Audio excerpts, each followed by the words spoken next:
क्या इजराइल का किसी भी वॉर में हारना प्रैक्टिकली इम्पॉसिबल है? ऐसा क्यों बोल रहे हो कुलदीप सर? सैमसन ऑप्शन, जिसके बारे में शायद अभी किसी को भी नहीं पता। ये क्या है? याद है वर्ल्ड वॉर 2 के टाइम पे जब हिटलर ने 6 मिलियन जूस को मारा था? हाँ, उसके बाद जूस को एग्जिस्टेंशियल थ्रेट का डर बैठ गया और तब रखी गई नींव सैमसन ऑप्शन की।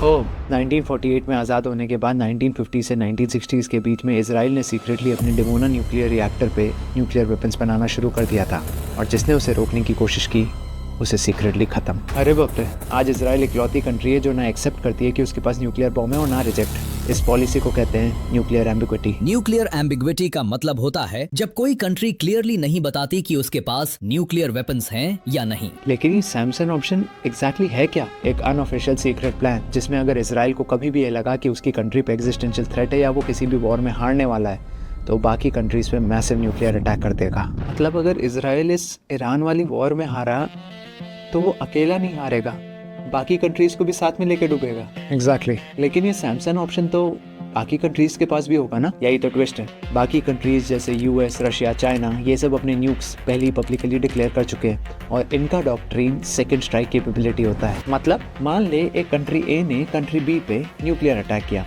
उसके बाद भी कंट्री बी के पास कुछ न्यूक्स सबमरीन्स में या उनके हिडन बेसिस पे फिर भी बच जाएंगे और वो कंट्री बी खत्म होने के बावजूद दूसरी कंट्री पे काउंटर न्यूक्लियर अटैक फिर भी कर सकता है। ओह, इसलिए कंट्रीज न्यूक्लियर अटैक करने से डरती है। एग्जैक्टली। लेकिन इजराइल के केस में क्योंकि उन्हें अपनी कौम खत्म होने का एग्जिस्टेंशियल थ्रेट है, अगर वो वॉर हार रहा हुआ तो बाकी कंट्रीज पे न्यूक्लियर अटैक पहले ही कर देगा।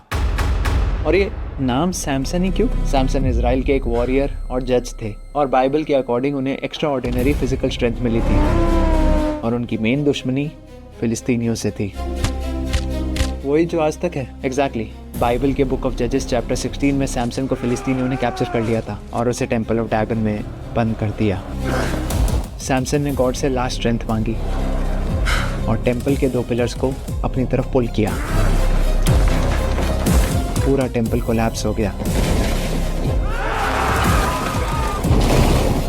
हजारों फिलिस्तीन्स मर गए, सैमसन भी मर गया। ओह, तो इसलिए ये नाम सैमसन ऑप्शन कि अगर गलती से मुझे कुछ हो गया तो मैं तुम सबको लेके मरूंगा। यस, इसलिए कहीं ना कहीं बाकी कंट्रीज सीक्रेटली इजराइल से डरती हैं।